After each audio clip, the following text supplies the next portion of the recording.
Ola, son Sechu. Escribín Falarás a nosa lingua e deseñei Os soños de Maré cando Maré era moi pequeniña, tiña uns meses, e foi un compromiso, como pai, cando tiña aínda incertidume de se a miña filla ia falar galego. E 12 anos despois, grazas á semente e a unha comunidade de xente que a protexeu, a miña filla fala a nosa lingua. Falarás a nosa lingua porque estamos contigo. Falarás a nosa lingua e as túas palabras formarán parte da natureza. Serán estrelas nos dentes, vagalumes fráxeis, sementes dalgo que non coñecemos aínda. Atravesarán o ceo do teu padal os nomes dos paxaros, crescerán os nomes das árbores na raíz da túa lingua. E un día despois da tormenta sairá das túas palabras o arco da vella e falarás a nosa lingua.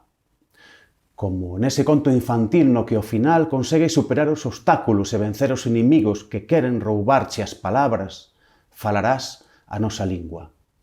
Falarás a nosa lingua e aprenderás a facer lume chocando dúas palabras contra o frío. Contra a fame, falarás a nosa lingua. Falarás a nosa lingua e moverá a terra cas vibrazóns das túas cordas vocais e aprenderás a cambiar o mundo como a muller que cambiaba as cousas de sitio. Falarás a nosa lingua e cando as túas palabras se sintan soas por todo o que sabemos, procurarás outras voces como a túa. Escoita. É moi emocionante. Somos moita xente.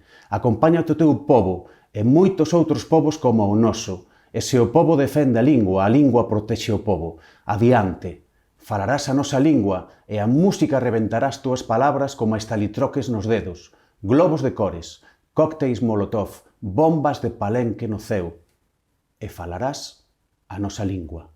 Recollerás as palabras que abandona algunha xente no camiño e axudarás a outra xente a recuperar as palabras perdidas. Falarás a nosa lingua con homes, mulleres, nenas e nenos do teu tempo, do pasado e do futuro. Falarás co vento. Falarás a nosa lingua. Preguntarás que significan as palabras descoñecidas, porque gostas das aventuras, dos dragóns, dos vulcáns en erupción, dos caracois. Falarás a nosa lingua. Dormirás co pixama do ourizo cacho e un verso no peito e soñarás que falas cualquer dos 6.000 idiomas do planeta. Falarás a nosa lingua con palabras como a casas, como a baleas, palabras como a Pippi Langström a saltar en riba da cama entre moedas de ouro e algún día abrazarásnos con elas. Falarás a nosa lingua e as túas palabras abrirán os camiños da vida. Este poema vai para todas as nais, os pais e as persoas que lle transmiten a lingua ás súas crianzas.